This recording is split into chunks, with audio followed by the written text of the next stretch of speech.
Cooking ఛానల్కి అండి. నేను ఈరోజు జొన్న రొట్టి చేయబోతున్నాను.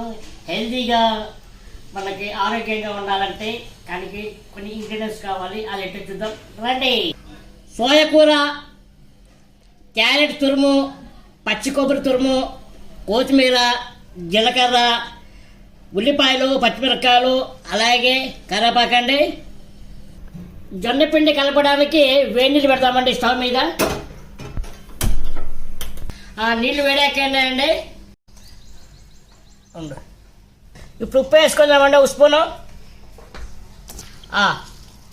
జొన్నపిండి వేసుకుందామండి. ఇంకొద్దిగా జొన్నపిండి వేసుకుందామండి. పిండి మిక్స్ చేసుకుందామండి మొత్తం. ఇప్పుడు ఉండలు లేకుండా అంత మొత్తం మిక్స్ చేసుకుందామండి. కొద్దిగా వేడి నీళ్ళు వేసుకుందామండి. ఇందులో మొత్తం కలిసిపోయిందండి. పిండి బాగా కలిపేసాం, మిక్సింగ్ అయింది. నెక్స్ట్ రొట్టెలు చేద్దాం రండి. తీసుకుందామండి. దీనిపైన నూనె అప్లై చేద్దాం, ఆయిల్ మొత్తం. ఇక ఇంత పిండి తీసుకుందామండి. ఇది కూడా దీనిపైన కొద్దిగా ఆయిల్ అప్లై చేద్దాం. ఇక కవర్ పెడదామండి. దీనిపైన కవర్ పెట్టేసి మొత్తం ఇలాగ అనుకోవాలండి. దీనిపైన ఆయిల్ వేసుకుందామండి. పెంకి మీద వేద్దామండి.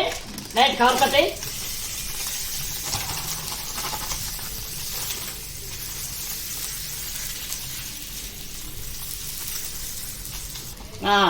ఇక పెంకి మీద వేసాం. ఇక ఇంకో రకంగా చేద్దామండి. ఇది వేసుకుందామండి. ఓకే అండి, ఇది కూడా కాలింది. రెండో వైపు కూడా ఇకండి చేసుకుందామండి. చూడండి, సేమ్ అదే ప్రాసెస్ మొత్తం. రెండు వైపులా అలా కాల్చుకోవాలండి. ఓకే అండి, ఇంకా చూడండి.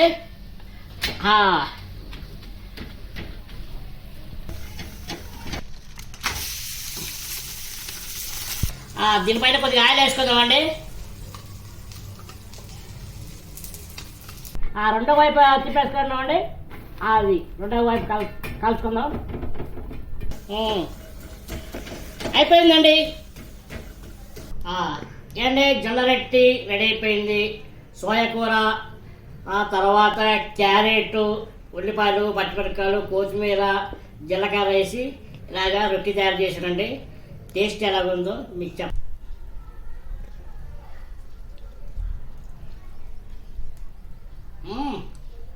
బాగుందండి. కాస్త ఉల్లిపాయలు ఎంచుకోండి, ఇంకా బాగుంటుంది. బాగుంది, చాలా బాగుందండి. అలాగే మీరు కూడా ఒకసారి ట్రై చేయండి ఇలాగా జొన్న రొట్టెతో.